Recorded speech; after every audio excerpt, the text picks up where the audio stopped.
8:11 de la mañana, muy buenos días. Llegamos a viernes, último viernes de, iba a decir diciembre, Don Eli, ya estoy en modo navideño, pero todavía no. Último viernes de noviembre y Viernes Negro, un viernes particular en el comercio. Bueno, vamos a ver cómo se mueve. Nada más les recuerdo que hoy vamos a estarle dando cobertura a todo este tema del Viernes Negro en crhoy.com. Los invitamos desde ya para que escuche entrevistas que vamos a tener en la tarde, donde expertos le van a hablar sobre las garantías que tienen ustedes con respecto a artículos que compren en promociones, etcétera, etcétera. Todo eso lo vamos a estar haciendo en la tarde. Mientras tanto, la agenda de la mañana va a estar enfocada en regla fiscal y vamos a conversar con el economista Eli Feinsay, que nos acompaña esta mañana. Don Eli, buenos días. Buenos días, Michael. Buenos días a todos los que nos acompañan.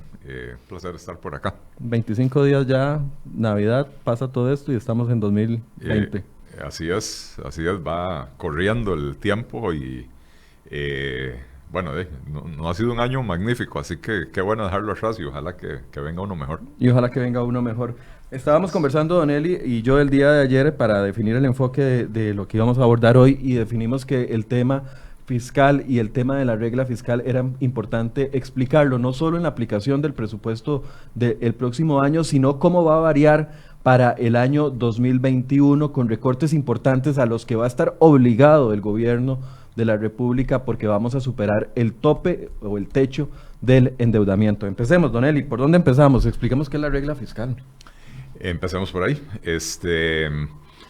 Bueno, la regla fiscal se introdujo en la reforma fiscal que se aprobó el año pasado en diciembre. Ya va a cumplir un año, que 4 de diciembre fue que se aprobó. Y la regla fiscal básicamente lo que pretende es ponerle un límite al crecimiento del gasto público cuando el país está en una situación fiscal, financiera comprometida como lo ha estado en los últimos años. Entonces la regla impone diferentes condiciones dependiendo de la situación de la economía. Por ejemplo, dice que cuando el nivel de endeudamiento del gobierno está entre un 45 y un 60% del PIB, que es la situación en la que estamos actualmente, entonces el gasto corriente del gobierno solo podrá crecer en 3/4 partes del promedio de crecimiento de la economía. ¿Y qué quiere decir eso? En palabras cristianas. Sí, exacto. Que, por ejemplo, que si la economía ha venido creciendo a un 4%, entonces el gasto corriente del gobierno solo podrá crecer un 3%, que es las 3/4 partes, el 75%. Y el gasto corriente es el gasto, digamos, del día a día del gobierno, lo que pagan en salarios, en papelería, en combustibles, en viáticos, en ese tipo de cosas, ¿verdad? Organización de eventos, etcétera.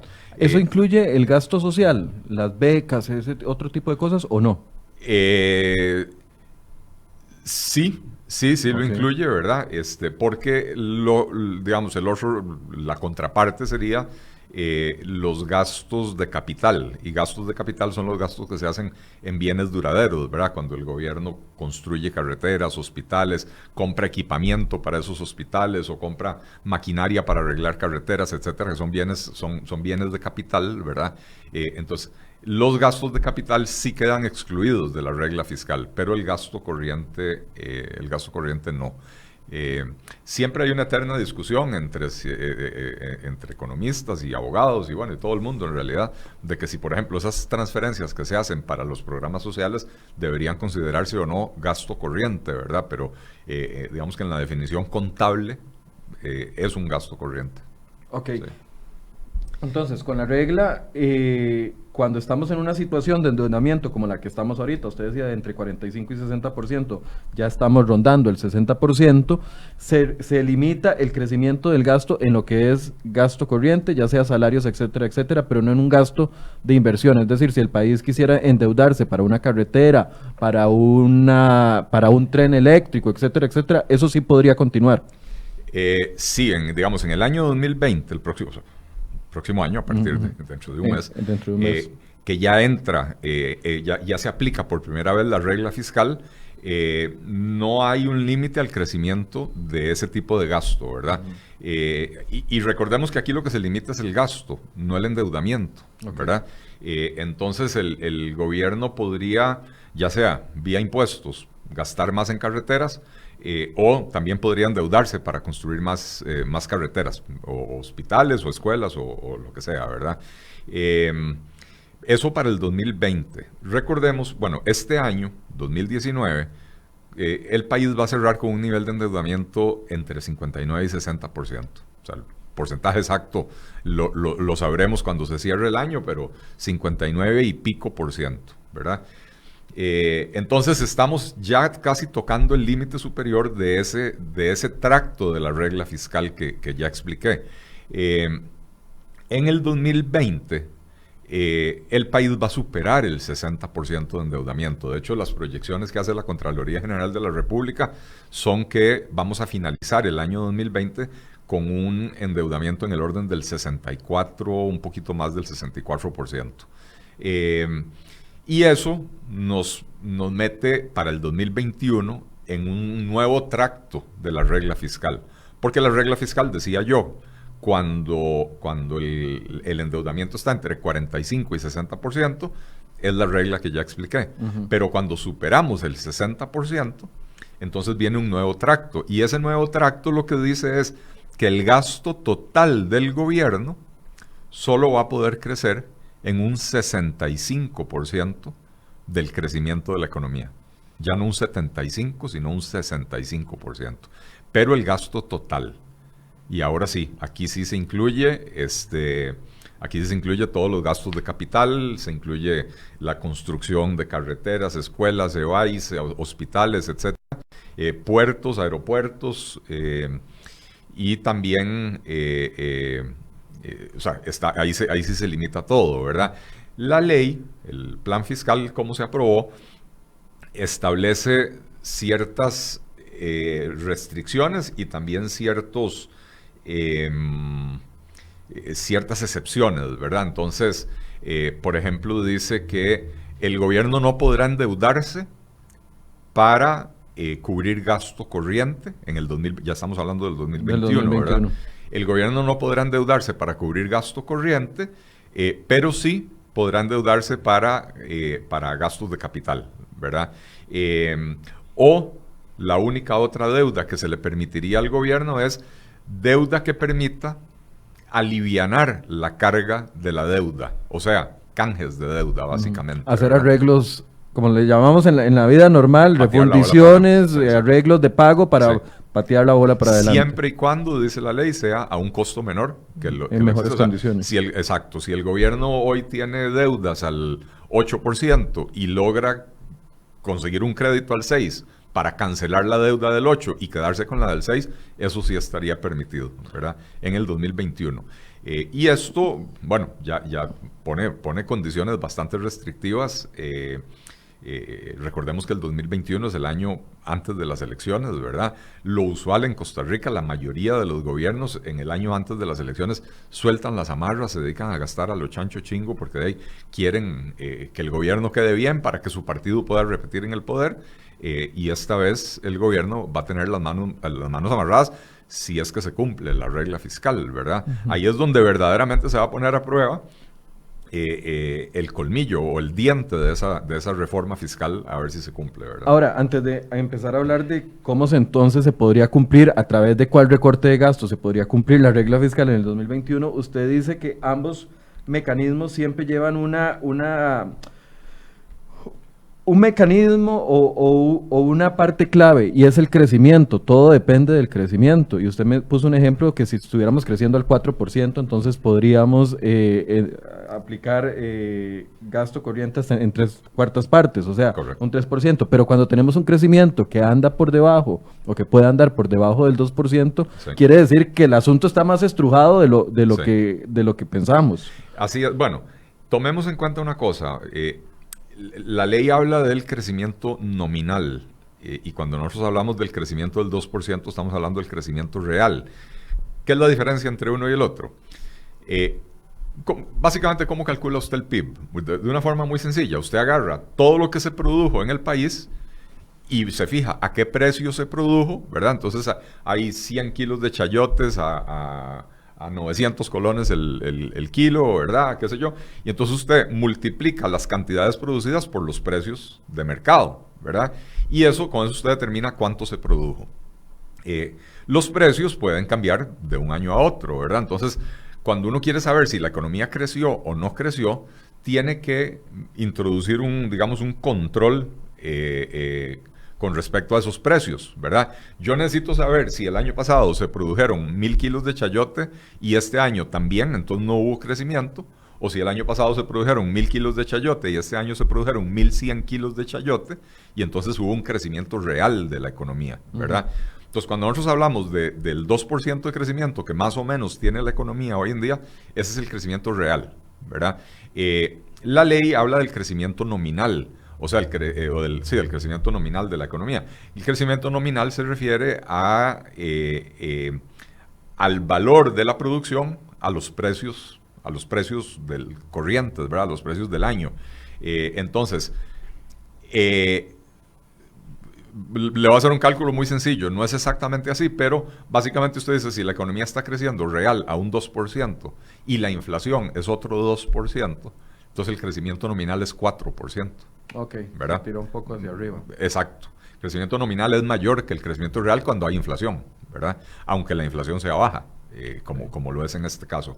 Entonces, por eso es que se está hablando, digamos, que para este año, para el 2020, el crecimiento del gasto corriente, si no me equivoco, está limitado creo que a un 4,36%, ahora no recuerdo la cifra exacta, ¿verdad? Que resulta ser el 75% del crecimiento nominal de la economía en los últimos varios años. Ahora, traduciendo eso a cómo se aplica dentro de gobierno y dentro del funcionamiento del Estado, quiere decir que para el año 2021 el Estado va a estar obligado, sí o sí, a un mayor recorte de gasto, porque a menos de que la recaudación crezca importantemente. Ojo, dos cosas, dos aclaraciones que hay que hacer con respecto a esto. Okay. Aquí no se habla de ningún recorte del gasto. Aquí se habla de que el gasto crezca menos. Ok. Entonces, creo que eso es muy importante aclararlo porque cuando estamos hablando de que el gasto puede crecer en un 75% del promedio de crecimiento de la economía, quiere decir que va a haber un crecimiento del gasto. Lo que pasa es que el gasto lo que queremos es que crezca menos que la economía para que se vaya diluyendo como proporción del tamaño de la economía, ¿verdad? Okay. Nuevamente, ejemplos, números redondos. Si el PIB, el producto es 1,000 y el gasto es 200, eso es un 20%, ¿verdad? El gasto representa un 20%. Si la economía crece, digamos, a un 5%, entonces el próximo año ya no va a ser 1,000, va a ser 1,050. Pero si nosotros le decimos al gasto, no, usted solo puede crecer un 3%, entonces de 200 va a pasar a 206. Y cuando usted calcula 206 entre 1,050, ya no es 20%, va a ser 19 algo, 18 algo, ¿verdad? Entonces, lo que está haciendo es que a pesar de que el gasto crece, representa una proporción menor del pastel total que es la economía. Entonces, esa es la primera observación. Y la segunda es que se me olvidó que fue, dijiste algo yo dije que tendría que obligarse a un crecimiento, a un recorte de gasto o a aumentar la recaudación. Eso. Aunque aumente la recaudación, el gasto no puede crecer. Porque la ley, o sea, la regla fiscal, lo que dice es, la regla fiscal amarra el crecimiento del gasto, no a la recaudación, sino al crecimiento de la economía. Entonces, aunque la recaudación mejore, el gasto aún así no puede crecer más de lo que le permite la regla fiscal. Y eso está diseñado de esa manera para, ojalá, empezar a provocar superávit fiscal. ¿Por qué? Porque lo que ocasiona esta preocupación que desemboca en que se apruebe una reforma fiscal es que el nivel de endeudamiento del país ya es insostenible. Ya los mercados financieros no confían en la capacidad del gobierno de Costa Rica de pagar su propia deuda. Por eso es que las tasas de interés suben, ¿verdad? La última vez que Costa Rica colocó eurobonos, bueno, la penúltima, porque la última fue hace un par de semanas, la penúltima vez que Costa Rica coloca eurobonos lo había hecho a tasas de interés del orden del 4%. Ahora que colocó hace 15 días, lo hizo a tasas en el orden del 6,5%, 7,5%, ¿verdad? Esa elevación en la tasa de interés es un reflejo de la desconfianza de los mercados, ¿verdad? Entonces, lo que desata la necesidad de aprobar la regla fiscal es el nivel de endeudamiento del gobierno. Y entonces la regla fiscal amarra amarra el gasto al crecimiento de la economía para poder disminuir el endeudamiento del gobierno. Si usted mejora la recaudación, aún así tiene el gasto amarrado, entonces puede generar o un menor déficit o tal vez, con suerte, un superávit fiscal, y ese superávit le sirve para pagar deuda, entonces disminuye el nivel de endeudamiento. Este primer presupuesto que se presentó el gobierno para el próximo año, 2020, es un buen, se podría decir que es un buen ensayo para el inicio de una aplicación o de una costumbre de menor crecimiento de gasto, porque durante años estuvimos acostumbrados a tener el gasto por la libre. Recordemos que en el primer año, bueno, el primer presupuesto que presentó el gobierno de Luis Guillermo Solís traía un crecimiento del 19%, en un momento en que se proyectaba una inflación del 3%, que después terminó siendo 0%. Ese año fue 0% la inflación. Y entonces, ese presupuesto de Luis Guillermo Solís tenía un crecimiento implícito real del 16%. 19% de crecimiento en el gasto, menos 3% de inflación, ¿verdad? Eso es absolutamente insostenible. De hecho, ese tipo de crecimiento, y aquí estamos hablando de Guillermo Solís, pero también el gobierno de Laura Chinchilla hubo un año donde el presupuesto, no recuerdo ahora el monto en que creció, 12, 14%, una carambada así, ¿verdad? Ese crecimiento desbocado del gasto público es insostenible, ¿verdad? Y precisamente lo que pretende la regla fiscal es evitar que eso se repita. Entonces sí, el presupuesto del 2020 es el primer presupuesto que se prepara teniendo ya la regla fiscal aprobada. Pero con un panorama distinto al del año 2021. Ah, claro, porque en el 2020 estamos en ese track inferior de la regla fiscal, donde estamos entre 45 y 60% de endeudamiento, ¿verdad? Y entonces el gasto corriente es el único que se limita a 75% del crecimiento del PIB. Para el 2021 caemos en una situación más delicada, que es que ya superamos el 60% de endeudamiento, y entonces ahora ya va a ser todo el gasto total, incluyendo los gastos de capital, los que no pueden crecer más de un 65% del crecimiento de la economía. ¿Cómo podríamos los ciudadanos ver traducido esa matemática financiera del Estado tan compleja en la vida cotidiana? Bueno, en el 2021 va a ser muy, muy notorio. En el 2021 va a ser muy notorio porque, bueno, la regla fiscal está en el artículo 11 del capítulo, del título, ¿cuál era el título tercero o el título cuarto? No lo tengo. El título cuarto. El título cuarto sí, de la reforma de los fiscal. Salarios. Correcto. El título cuarto de la reforma fiscal, que se llama Responsabilidad Fiscal de la República. En el artículo 11 se establece la regla fiscal. En el artículo 13 se habla de medidas extraordinarias. Y ojo lo que dice. En el caso de que se apliquen las condiciones del escenario D del artículo 11, que es precisamente el escenario de cuando se supera el 60% del endeudamiento, se adoptarán las siguientes medidas extraordinarias. Ojo. No se ajustarán por ningún concepto las pensiones, excepto en lo que corresponde a costo de vida. Eso lo dice la ley, no es una especulación que usted tiene en este momento. No, esto está en la ley. Okay. Porque, a ver, lograr esa disminución del crecimiento del gasto no es fácil. Entonces la ley misma señala cómo hacerlo, ¿verdad? Entonces no habrá ajustes en pensiones, excepto por costo de vida. Dice... No se realizarán incrementos por costo de vida en el salario base ni en los demás incentivos salariales. Y después viene ahí con unas explicaciones de que tampoco se puede hacer retroactivamente, etcétera, ¿verdad? O sea, que no hay aumento de costo de vida en los salarios, ni en las anualidades o en los demás incentivos salariales. El gobierno el gobierno central no suscribirá préstamos o créditos, salvo aquellos que sean un paliativo para la deuda pública o estén destinados a ser utilizados en gastos de capital. Eso es lo que te decía yo anteriormente. Las únicas posibilidades de endeudamiento para el gobierno en el 2021 son que sea un paliativo para la deuda pública, o sea, que sea una deuda de menor costo que la que existe, para que entonces, para poder entonces hacer un mejor manejo de esa deuda, o que estén destinados a ser utilizados en gastos de capital.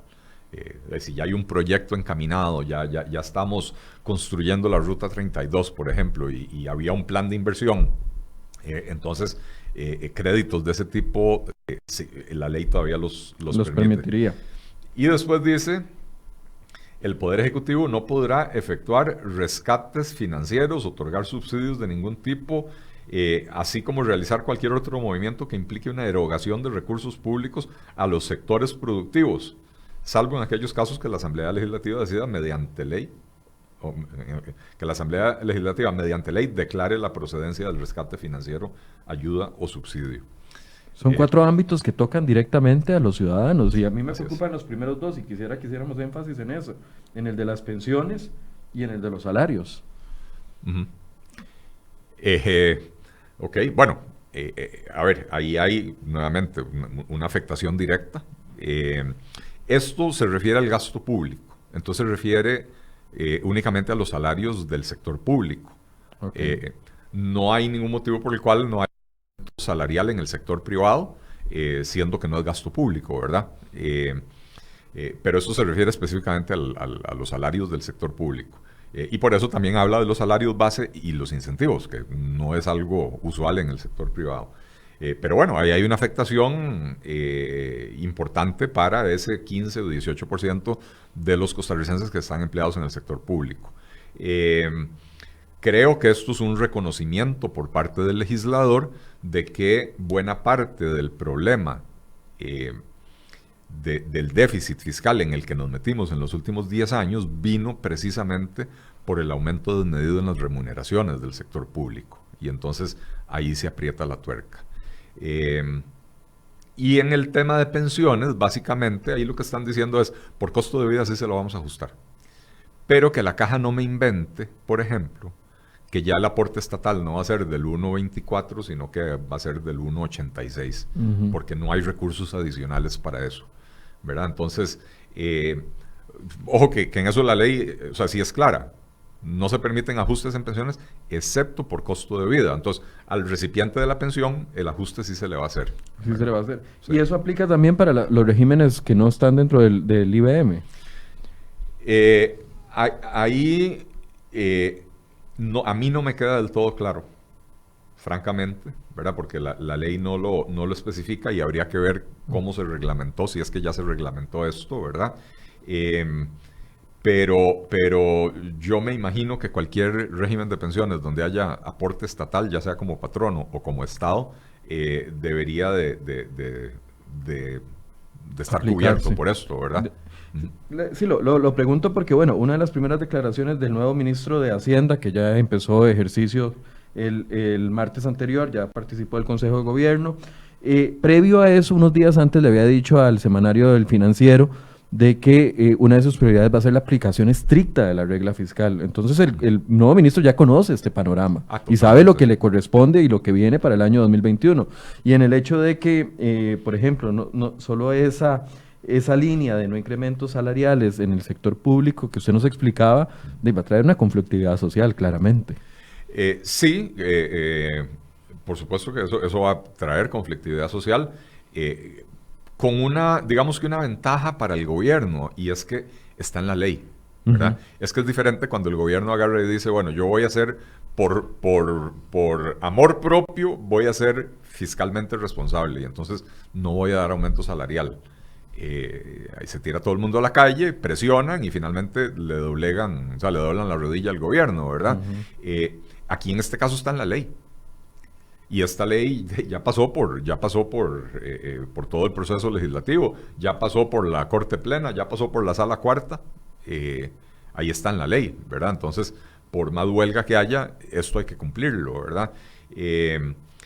Y si se aprueba, y ojalá que así sea, la reforma al derecho de huelga, entonces también esa conflictividad social va a tomar una forma distinta de la que hemos visto en los últimos años, ¿verdad? Que son esos bloqueos interminables, donde huelgas sin ¿cómo se llama? Huelgas infinitas y contra políticas públicas que no necesariamente son precisamente contra el patrono, etcétera.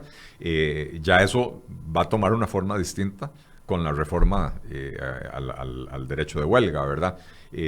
Así que yo creo que el ministro de Hacienda, a ver, que es una persona muy capacitada, muy inteligente, que el hecho de que no haya estado en Costa Rica trabajando los últimos años no quiere decir que no sepa cómo funcionan estas cosas. Él ha estado trabajando con 35 gobiernos del mundo por medio de su puesto en el Banco Mundial, precisamente implementando este tipo de cosas, ¿verdad? Entonces, él sabe perfectamente lo que esto significa. Esto confirma una vez más, don Eli, que la implementación de la reforma fiscal no era cuestión de meses, días o hasta un año, porque aquí estaríamos viendo la implementación de una ley aprobada en diciembre del 2018, incluso a 2021 y 2022, porque eso era la otra pregunta. Este panorama, digamos, de que superemos el 60% del endeudamiento, ¿se corrige en corto, mediano plazo? Mediano o largo plazo. De acuerdo a las propias proyecciones del gobierno y del Banco Central, cuando se discutía la reforma fiscal, las proyecciones de ellos son que la deuda se va a estabilizar entre 70 y 75% del PIB por ahí del año 2023. 70 y 75. Entre 70 y 75% se va a estabilizar. O sea, va a dejar de crecer, como ha venido creciendo como por default, por así decirlo. Exacto. Y que a partir, o sea, y eso con la aplicación estricta de toda la reforma fiscal, ¿verdad? Aplicándola estrictamente en el 21, en el 22 y en el 23. Y en todos los años que van a seguir, porque vamos a estar siempre por encima del 60% de endeudamiento. ¿Se tiene una proyección de cuándo podríamos volver al panorama que tenemos actualmente, rozando el 60%? Ahora no recuerdo los datos exactos, pero sí, el Banco Central y el Ministerio de Hacienda habían presentado proyecciones, y si no me equivoco, era una vez que se estabiliza, eran en unos 15 o 20 años, para que la deuda volviera al 50% del PIB, ¿verdad? O sea, estamos hablando de que llegamos a 75 en el 2023 o por ahí, y empieza a bajar lentamente durante casi 20 años, hasta volver a un nivel del 50% que se considera más o menos manejable. Don Eli, entonces, durante todos estos años va a tener el gobierno que aplicar la regla fiscal en estas condiciones, sí o sí, a menos de que haya una reforma legal. En teoría, así es. En teoría, así es. Sí. Podríamos prever entonces un estancamiento o un crecimiento solo de costo de vida en el tema de pensiones y tal vez un estancamiento en los salarios públicos. No, recordemos que eso es cuando el endeudamiento supera el 60%. Entonces, claro, mientras esté por encima del 60%, el tema del crecimiento de los salarios y las pensiones seguirán creciendo por costo de vida. El reconocimiento del costo de vida. Sí, pero los salarios en el sector público sí se estancarían mientras el endeudamiento esté por encima del 60%. Por eso vamos a llegar al 70-75% en 2023. Esa era la proyección y vamos a durar 10 o 15 años bajándolo al 50. Al 50. Lo que no recuerdo yo en ese momento. Cuando llegamos al umbral del 60. Exacto. Pero no va a ser de la noche a la mañana. No es de la noche a la mañana, pero o sea, podríamos prever que por lo menos los próximos 4 o 5 años estas dos condiciones se van a mantener. Así es. Sí, no, me quedé con la boca abierta porque nunca había entendido esa consecuencia tan inmediata y tan fuerte de la regla fiscal. Bueno, eso a ver, yo en algún momento, yo creo que esta reforma fiscal está muy llena de defectos, y uno que estamos viendo ahora también en su aplicación, que está teniendo un impacto importante en la disminución de la actividad económica, es el tema de las ganancias de capital, ¿verdad? Que de la forma en que quedó, establece un doble castigo, ¿verdad? Y eso disminuye la actividad económica. Pero bueno, a pesar de todos esos defectos, yo en algún momento dije, bueno, ok, sí, esta ley hay que aprobarla, porque esta ley introdujo esos dos capítulos, el título tercero, que era el que tiene que ver con los salarios del sector público, y el título cuarto, que tiene que ver con la regla fiscal, que verdaderamente tienen el potencial de reordenar las finanzas públicas, no de golpe, de reordenarlo paulatinamente a lo largo de 15 o 20 años, pero de volver a poner al país en una trayectoria de sostenibilidad fiscal. Es que la gente tiene que aprender que no se puede hacer chocolate sin cacao.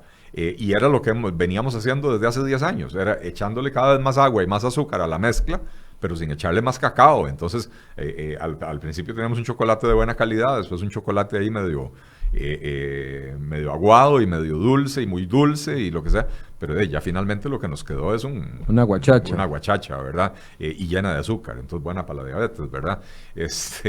Pero ¿cómo se llama?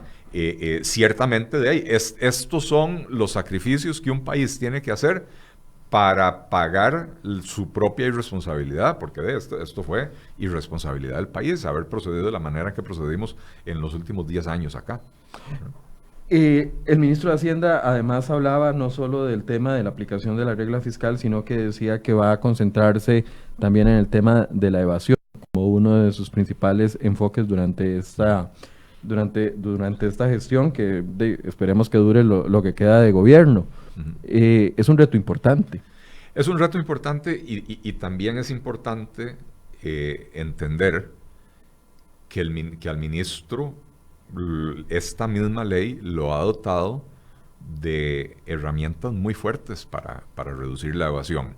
Es que cuando se discuten las cosas públicamente en este país, y no me refiero necesariamente a redes sociales, a mí me invitan a cada rato a programas de radio, de televisión, a debates en universidades, y cuando traen a la gente de la izquierda, siempre repiten los mismos lemas, ¿verdad? Se lo puedo decir, a ver si le adivino alguno. Dele, claro, no. Un 8% de evasión fiscal reconocido por el mismo Ministerio de Hacienda es el lema principal de la ANEP y de don Albino Vargas, por ejemplo. Sí, y de algunos economistas también de la izquierda, del Frente Amplio, etcétera, ¿verdad? Pero además a eso, que para empezar es falso, ¿verdad? Ese 8%... ese 8% es una suma de evasión y elusión. La elusión puede no gustarnos, pero la elusión es aprovechar los portillos que dejó la ley para disminuir lo que uno paga de impuestos, y eso es perfectamente legal. Aquí no estamos hablando de si es ético, si es moral, si es lo demás, ¿verdad?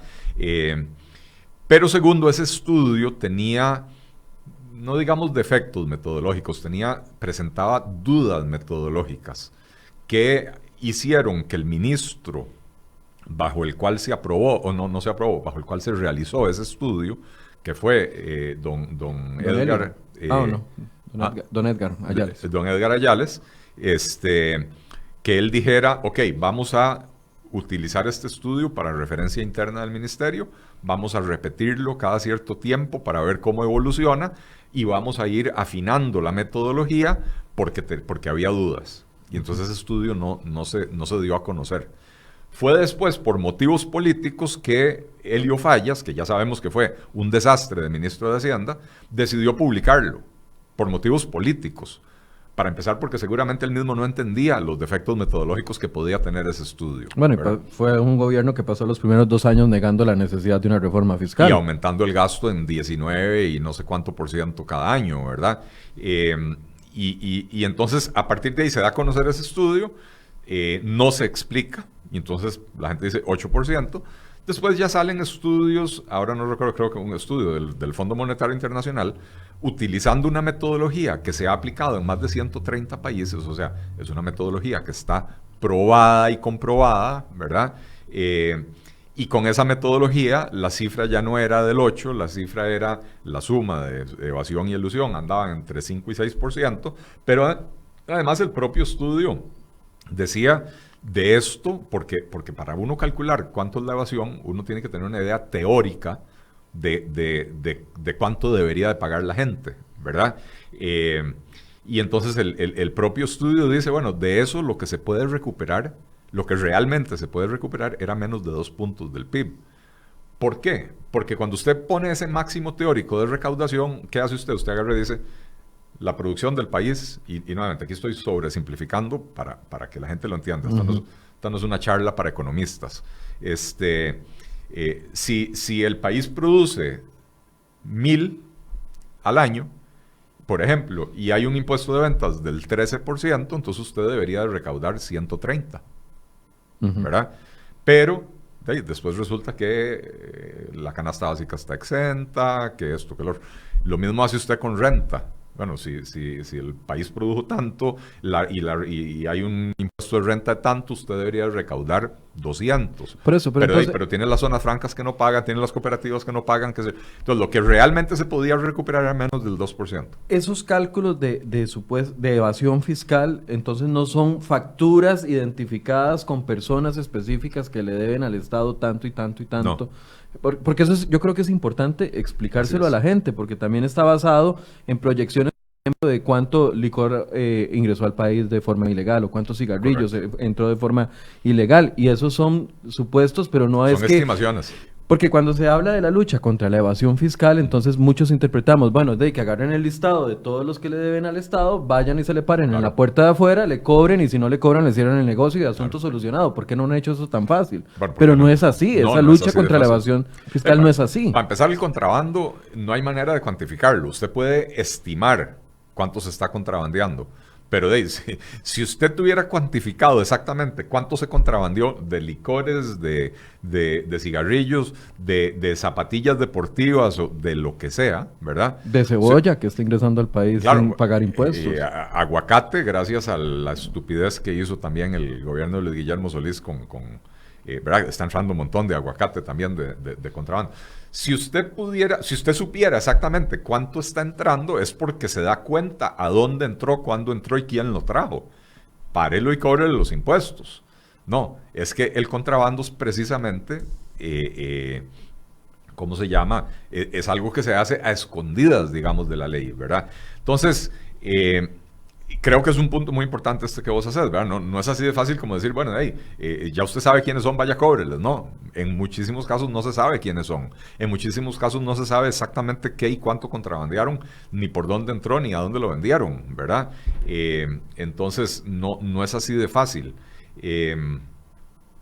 Pero lo otro que siempre se dice en el debate es que, claro, ahora nos subieron los impuestos, y claro que nos subieron los impuestos, pero que los evasores siguen evadiendo y que no se hace nada contra eso. Y yo creo que es importantísimo entender que no es cierto, que no solo la reforma fiscal, desde antes se le venía dotando al Ministerio de Hacienda de herramientas muy poderosas para disminuir la evasión. ¿Cómo cuáles? Una que no estaba en la reforma fiscal, que venía de antes, la factura electrónica. La factura electrónica le permite al Ministerio de Hacienda no solo cobrar el IVA o el impuesto de ventas, sino que la factura electrónica, en el momento en que uno como profesional liberal o una empresa que vende productos emite una factura electrónica, y esa factura electrónica tiene que ir a Hacienda y Hacienda la tiene que aprobar y uno recibe el XML de regreso, quiere decir que Hacienda ya sabe exactamente qué fue lo que uno vendió. Y entonces a final de año ya no hay ese cuento de sentarse con el contador y decirle, bueno, vamos a ver, estas ventas no las reportemos. No, ya todas las ventas están reportadas, ¿verdad? Entonces, la factura electrónica es una herramienta poderosísima para disminuir la evasión fiscal. Y hay que entenderlo de esa manera. Y las multas son importantes. Y las multas son muy importantes. Hay multas de 3 salarios base, a partir de 3 salarios base en algunos temas. Así es. Y lo otro, Michael, que se combina con la factura electrónica es el cambio de impuesto de ventas al IVA. Porque el IVA, a ver, factura electrónica es una buena herramienta, pero resulta que Perico de los Palotes y Perencejo se ponen de acuerdo. No te doy factura y vos no me la pedís. Asunto solucionado. Exactamente. Excepto que cuando se introduce el IVA, Perencejo tiene un incentivo. Necesita la factura para poder descontar del IVA que le pagó a sus proveedores, ¿verdad? Y entonces ya o sea, ahí se introduce un incentivo muy fuerte para sí usar la factura, ¿verdad? Digamos que ese es el problema eterno de Hacienda. ¿Cómo hago yo para que la gente pida la factura? Recordémonos que siempre loterías, rifas, pida la factura, preséntela en Hacienda y usted queda participando para una rifa de 5 millones de colones. Sí, recuerdo los mensajes de texto con esos incentivos. Bueno, la creación del IVA, como el IVA es lo que llaman un impuesto en cascada, genera ese incentivo para que la gente pida la factura, ¿verdad? Y entonces, buena parte, y lo hemos visto, el Ministerio de Hacienda reportó recientemente que el crecimiento de la recaudación, tanto en IVA como en renta este año, ha sido muy por encima de lo que se esperaba. Y ha sido muy por encima de lo que se esperaba, a pesar de que la actividad económica ha sido menor de lo que se esperaba. Y usualmente, cuando la actividad económica no crece o no crece tanto, la recaudación no crece o no crece tanto, porque van de la mano. Entonces, si hay un aumento en la recaudación y con una economía deprimida, quiere decir que estas herramientas están funcionando. Entonces, no es tan fácil evadir impuestos como popularmente lo creemos, y cada vez que hablamos de este tema, y si me voy a los comentarios que estamos escuchando, viendo, ahorita la gente sigue con ese nivel de desconfianza de que los impuestos se van, y que los ricos no pagan, y que los pobres son los que están pagando impuestos. Estas nuevas herramientas establecen una lucha contra eso. Yo no puedo contestar a la pregunta digamos, vos dijiste, no es tan fácil evadir. Yo no sé qué tan fácil sea evadir, ¿no? Porque yo no estoy en esa actividad. Y entonces, nunca me he puesto a pensar cómo lo hago, es fácil o es difícil. Pero sí, ciertamente, hoy es más difícil evadir impuestos que hace un año. Por la entrada en vigencia de la reforma fiscal, por la entrada en vigencia del IVA, y por la aplicación de la factura electrónica, que fue obligatoria, creo que desde julio del año pasado, ¿verdad? Entonces, en el 2019 fue más difícil evadir impuestos que en el 2017, sin lugar a dudas. Okay. Sin lugar a dudas. Y lo estamos viendo en los niveles de recaudación. ¿Y se podrán implementar nuevos esfuerzos para luchar contra esa evasión? Ya que todavía no hemos tenido la oportunidad de entrevistar al ministro de Hacienda, de quien ya pedimos una entrevista desde hace varios días. Pero ya que él pone el foco en que va a luchar contra la evasión fiscal, o sea, quedan tareas por hacer. Yo creo que como toda actividad humana, como todo plan humano, siempre es perfectible, ¿verdad? Entonces, probablemente en el Ministerio de Hacienda se les podrán ocurrir 1000 formas de apretar más las tuercas, ¿verdad? También tiene que haber un análisis de costo-beneficio. A veces hay ciertas cosas que se pueden hacer para aumentar la recaudación en 1 millón, pero hacerlo pero cuesta 3 millones. Ajá, que es la discusión, por ejemplo, que hemos tenido en los últimos meses en Costa Rica sobre este tema del rastreo de los licores. Uh-huh. Al final de cuentas, pues no se ha dado la última palabra. Lo que Hacienda estimó es que la recaudación sería mucho menor que el costo del sistema. Y entonces, eso no vale la pena hacerlo. O sea, ¿para qué me gasto yo 3 millones de colones para evitar que usted evada 1 millón? Me sale más barato dejar que usted evada el millón, ¿verdad? Entonces hay que buscar otras formas de evitar la evasión, ¿verdad? Entonces, creo que el Ministerio de Hacienda tiene que hacer ese balance muy delicado, ¿verdad? También de pensar en qué momento se hacen ese tipo de cosas, ¿verdad? Porque ciertamente la actividad económica está deprimida, ¿verdad? Y en la medida que usted aprieta más duro, más difícil es recuperar esa actividad económica, ¿verdad? A mí no me preocupa, pero porque no sé si alguien se lo preguntó en ese momento, pero el hecho de que todavía no se esté hablando de la lucha contra la informalidad, también a uno le genera algún tipo de duda del enfoque. A ver, voy a tratar de explicarme. Estoy dando la oportunidad porque no sé si alguien le preguntó al ministro de Hacienda si uno de sus enfoques va a ser el tema de la lucha contra la informalidad, que ya anda en un 46%, pero poniendo, digamos, los ejemplos de los sectores que han venido a hablar acá enfoques con respecto a que Hacienda aprieta las tuercas contra la gente que ya está pagando impuestos y que por fuera hay un montón de gente informal que no está dentro de la actividad y que está siendo invisible para Hacienda, donde se podría recaudar más. Eso también debería estar en la lucha contra la evasión. Definitivamente. No sé si logré explicarme. Bueno, yo por lo menos sí lo entendí perfectamente. Y creo que es un punto importantísimo. Al final de cuentas, cuando uno ve las cifras de recaudación de este país, los grandes contribuyentes, que son menos de 500 empresas, son responsables de 2/3 partes de lo que se recauda en el país. Entonces, por más que usted apriete las tuercas, solo hay una cierta cantidad de leche que esa vaca puede dar, ¿verdad? Y si usted tiene 120,000 empresas registradas en el país, pero solo 450 aportan 2/3 partes, hay que buscar en otros lugares también. Y la informalidad, en específico, en el tema que vos estás hablando, en el empleo, porque son dos tipos de informalidad. Uno es la informalidad en el comercio, en el comercio, en el empresariado, digamos, y la otra es la informalidad en el empleo, ¿verdad? Van de la mano, porque si uno tiene un montón de empresas informales, eso genera un montón de empleos informales, ¿verdad? Pero la informalidad en el empleo, más que efectos en la recaudación de Hacienda, tiene efectos en la recaudación de la caja. Correcto. Porque si las personas trabajan fuera del sistema, no están cotizando para el seguro de salud, no están cotizando para pensión, etc. Y entonces el principal afectado es el sistema previsional costarricense, el sistema de salud y el sistema de pensiones costarricenses, ¿verdad? Porque al final de cuentas hay un montón de gente que algún día van a necesitar los servicios de salud, aunque no hayan cotizado, y también hay un montón de costarricenses que algún día van a llegar a la tercera edad y van a llegar a una etapa en sus vidas en las que tal vez ya no pueden trabajar o no pueden producir tanto como antes y no tienen de qué mantenerse porque no tenían una pensión. Entonces terminan volviendo a ser una carga para el Estado, ¿verdad? Entonces el enfoque tiene que ser desde la caja más que desde el Ministerio de Hacienda. Yo espero que don Rodrigo pueda incidir en las autoridades de la caja, que hasta ahora se han mostrado reacias. Y el problema es un problema porque había un enfrentamiento entre ministros, entre la ministra y el presidente de la caja. Esperemos que eso se haya subsanado con el nuevo ministro. Bueno, vamos a ver si se subsana o no se subsana, porque al final de cuentas lo que hay es una divergencia ideológica importante. Correcto. En la caja ven al informal prácticamente como un criminal.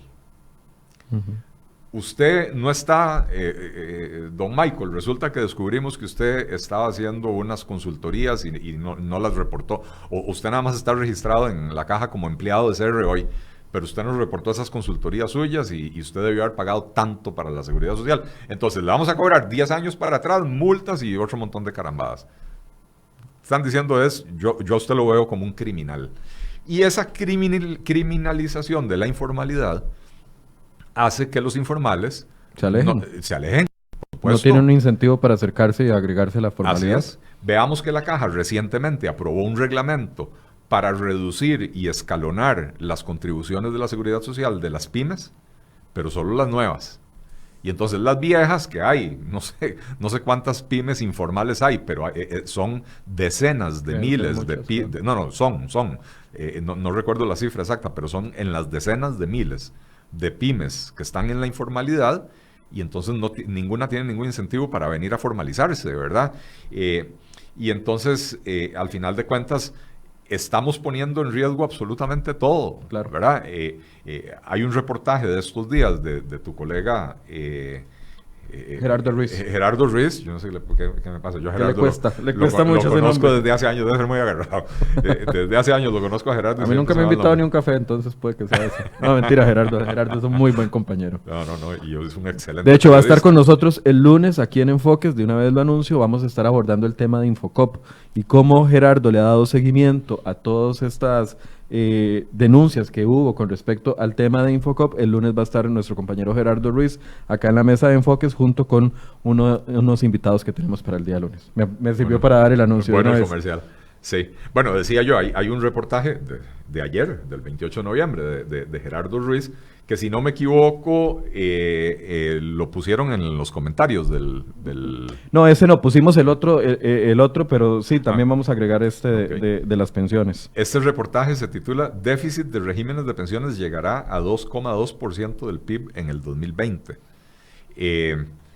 Y el titular se queda corto, porque esto es únicamente de las pensiones con cargo al presupuesto. Pero si uno calcula el déficit de las pensiones del Poder Judicial, el déficit del IBM, es mucho más que esto, ¿verdad? Y entonces, ¿qué es lo que estoy queriendo decir con esto, Michael? Que esa informalidad hay que resolverla con amabilidad, no criminalizando la informalidad. La persona que está trabajando en la informalidad no es un criminal, es una persona... Bueno, estoy seguro que hay criminales en la informalidad y van a seguir en la informalidad porque no les interesa cumplir la ley, pero las personas que trabajan de buena fe, decentemente, o sea, en trabajos decentes en la informalidad, son personas que están buscando cómo resolver su situación sin convertirse en una carga para el Estado, en un país que el Estado promete resolver los problemas de todo el mundo, pero no lo hace, ¿verdad? Y entonces son personas que van y ponen una venta de frutas en la calle, no sé, personas que ponen un tallercito de costura, un salón de belleza en el garaje de la casa. Porque estoy seguro que no están aspirando a una pensión del régimen no contributivo de solamente 105,000 colones. No, o sea que aspirarían con todo el esfuerzo que han hecho a una pensión decente, pero que por los altos costos no se pueden formalizar y ahí están perdiendo incluso la oportunidad de un financiamiento. Cuando vos te constituís en empresa, entonces automáticamente el 26%, 26-27% de tus ingresos va todos los meses a la caja en contribuciones de seguridad social, aparte de lo que tienen que aportar los trabajadores, tus trabajadores. Entonces te encarece enormemente la planilla, y aparte de ese 26% que va para la caja, tenés que empezar a pagar renta. Y entonces al final de cuentas la gente dice, o trabajo para mí o trabajo para don Román Macaya, ¿para quién trabajo? ¿Verdad? Entonces la gente termina haciéndolo en la informalidad. Antes de que se nos agote el tiempo, quiero abordar el tema de gasto público, que yo sé que merecería un programa completo, pero antes doña Catina de León Rodríguez nos hace una pregunta que creo que nos sirve mucho en el contexto que estábamos hablando de evasión. Dice, si en un supermercado yo no pido la factura electrónica, ¿ellos pueden evadir los impuestos de mi compra o su caja registradora está conectada al Ministerio de Hacienda?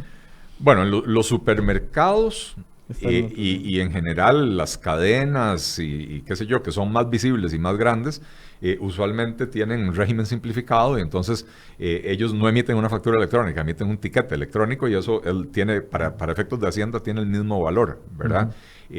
O sea, Hacienda se entera cuánto vendió el supermercado. Por el tiquete. Ahora, sí, claro. Ahora, si usted está yendo a una pulpería allá perdida en un pueblo a 45 minutos de San José, al cual usted tiene que llegar con un doble tracción porque no hay otro acceso, muy probablemente en esa pulpería no están emitiendo tiquete electrónico ni factura electrónica, ni le están reportando nada al Estado, ¿verdad? Pero en el supermercado y en muchos restaurantes y sodas y qué sé yo, tienen el régimen simplificado, y entonces... decir, no emiten formalmente la factura electrónica, pero el tiquete que emite la caja es tiquete electrónico para efectos de la... Vamos al último enfoque del nuevo ministro. Ya hablamos de la aplicación estricta de la regla fiscal, que consumió prácticamente la mitad del programa. Hablamos del tema de la evasión. Y el tercer enfoque del nuevo ministro es también el tema de recorte de gasto público. ¿Dónde puede recortar el ministro gasto público? Seamos francos. Yo no creo que al gobierno le interese recortar absolutamente nada del gasto público. No creo que esa sea la posición de don Rodrigo Chávez, el nuevo ministro, pero al gobierno no le interesa recortar. Entonces, de lo que estamos hablando realmente es de contención del gasto, y por eso cuando hablábamos al principio del programa de la regla fiscal, yo te hice esa aclaración. Ojo que no estamos hablando de recortar el gasto, estamos hablando de hacerlo crecer menos que la economía, para ir diluyendo su importancia en el pastel total de la economía. Ahora, ¿a dónde se pueden recortar gastos? Eso tendría que entrar en la reforma del Estado. Y yo percibo que el gobierno no quiere hacer una reforma del Estado que redunde en recortes del gasto. ¿Por qué digo yo que en la reforma del Estado? Porque reconocemos los costarricenses hoy en día, creo que hay bastante claridad de que el tamaño del Estado se volvió inmanejable, de que hay instituciones que ya no cumplen ninguna función útil para la sociedad, y hay otras instituciones que, a pesar de que sí tienen funciones útiles, en realidad están duplicadas o triplicadas con otras, ¿verdad? Entonces, cerrar las que no cumplen una función útil para la sociedad y fusionar las que sí hacen algo útil, pero que se duplican con otras instituciones, eso provocaría un ahorro, o sea, un recorte real de gastos, ¿verdad? Pero aunque el ministro lo diga, esa no es la posición de don Carlos Alvarado. Esa no es la posición de don Carlos Alvarado. Aquí lo dijo claramente ahí donde usted está sentado. Lo dijo aquí, se lo dijo a los colegas suyos del Observador en una entrevista.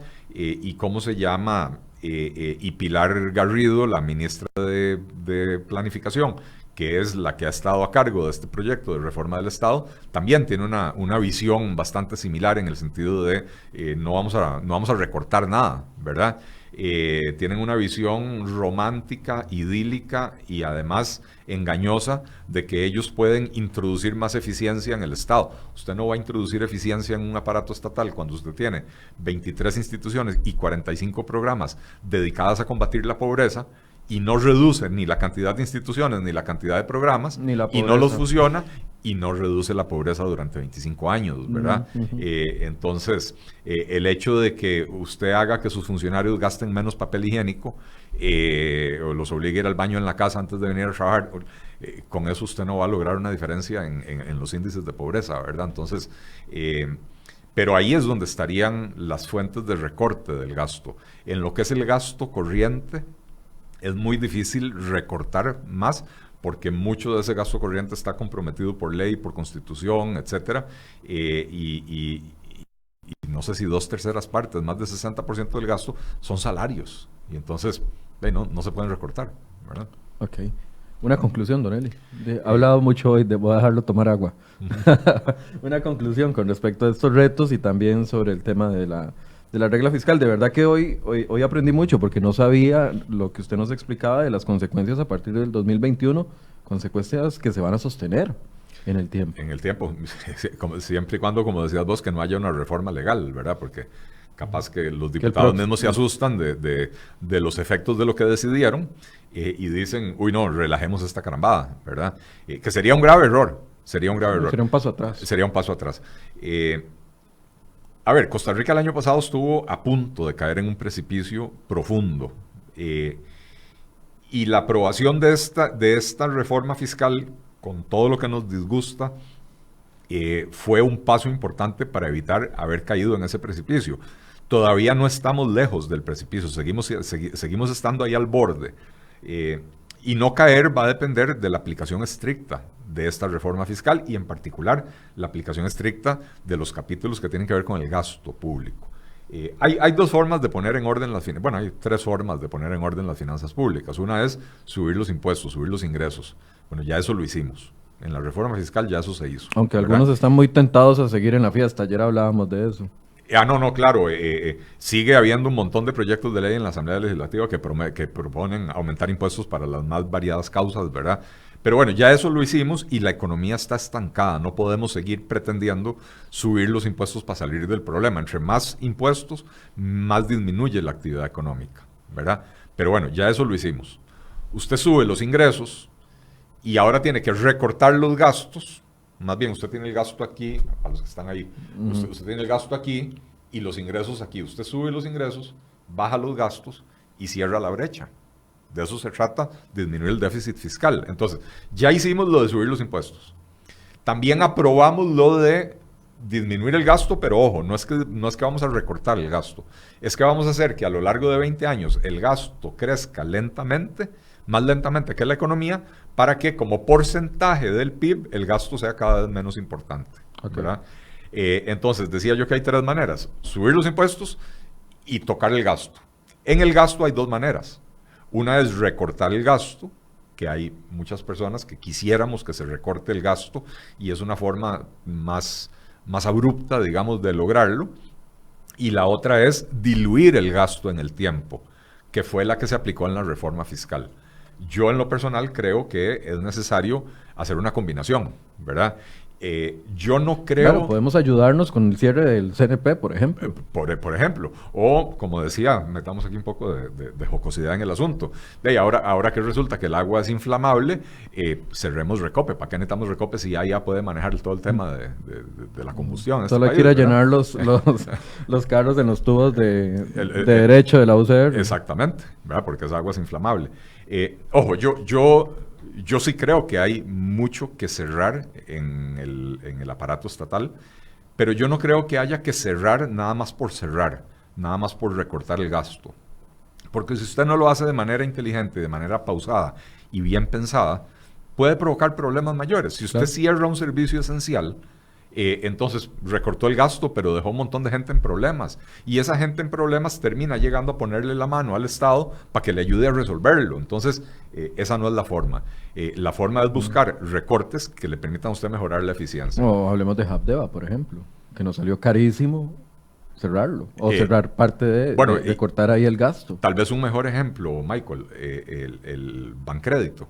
Ah, bueno. Bancrédito, porque Bancrédito se debió cerrar 4 o 5 años antes de lo que se cerró. Bueno, en realidad se debió cerrar 20 años antes, pero se pudo haber cerrado 4 o 5 años antes y las autoridades se rehusaban a cerrarlo por un prurito ideológico, por decir, no, bajo mi mandato no se cierran instituciones públicas. Exacto, nadie quiere, ¿verdad?, que se le cierre un banco en sus 4 años de gobierno. Así es, pero cuando lo intentaron rescatar y entonces cuando hubo que cerrarlo, fueron mayores las pérdidas porque se perdieron las pérdidas del banco más el intento de rescate que se le había hecho al banco, ¿verdad? Entonces, cuando yo hablo de recortes con sentido, recortes que sí permitan mejorar la eficiencia, bueno, daba un ejemplo anteriormente, 23 instituciones y 45 programas dedicados al combate a la pobreza no logran reducir la pobreza. Bueno, ¿por qué no disminuimos la cantidad de instituciones, fusionamos los programas, nos ahorramos un montón de procedimientos burocráticos, de planilla en temas meramente administrativos, legales, jurídicos, etcétera, y entonces destinamos más recursos al combate a la pobreza? En Costa Rica tenemos un montón de políticas de desarrollo sectoriales. Políticas para el sector comercio, para el sector industrial, para el sector agrícola, para el sector turístico, etcétera. Pero resulta que a los chancheros no les gusta algo y van y bloquean las calles y le llevan un chanchito a Luis Guillermo Solís y logran, se sientan con el ministro de Agricultura y logran una política diseñada específicamente para ellos. Puede ser que esa política sea contraria a las necesidades del sector comercial, ¿verdad? Pero como el ministro de Agricultura no tiene que lidiar con los comerciantes, no le importa. Entonces usted hace un ministerio de la producción que abarque todos los sectores productivos del país, un solo ministerio. Entonces, cuando los chancheros vienen a protestar y el ministro se tiene que reunir con ellos, ese ministro tiene que estar pensando, mañana me tengo que reunir con los industriales, pasado mañana me tengo que reunir con los hoteleros y en 15 días me voy a reunir con los comerciantes. Entonces, lo que yo le prometa a estos tiene que ser compatible con lo que le pueda prometer a los demás. Y entonces vamos a empezar a generar políticas de desarrollo coherentes, de interés nacional y no de interés sectorial, pero además, al fusionar usted 4 o 5 ministerios, logra un importante ahorro en los gastos administrativos y de otras naturalezas. Entonces, ahí tiene usted una forma de recortar el gasto con sentido, para lograr mayor eficiencia, para lograr políticas públicas más coherentes, y entonces eso se traduce en beneficios para la sociedad. Definitivamente el reto está en la reforma del Estado. Hoy el reto está en la reforma del Estado. Hay que ver si este gobierno quiere entrarle a ese tema o si la iniciativa legislativa todavía da la cuerda para poder entrarle de manera fuerte al tema. El problema es que se va acabando el tiempo, ¿verdad? Y ya ahorita entramos a elecciones y todo cambia. Así es. Bueno, muchas gracias, Don Eli, por cerrar la semana con nosotros. Placer, Michael, como siempre, estar por acá. Bien, y gracias a ustedes por su compañía. Ya les extendí la invitación para el lunes a partir de las 8 de la mañana acá en Enfoques, y hoy a partir de las 12:30 vamos a tener una transmisión especial con respecto al Viernes Negro, y también muchas recomendaciones. Van a venir invitados que van a estarle dando a ustedes recomendaciones con respecto a ofertas, garantías, etcétera. Así que ojalá que aprovechen para hacer sus preguntas y sus comentarios. Muchas gracias por su compañía y muy buenos días.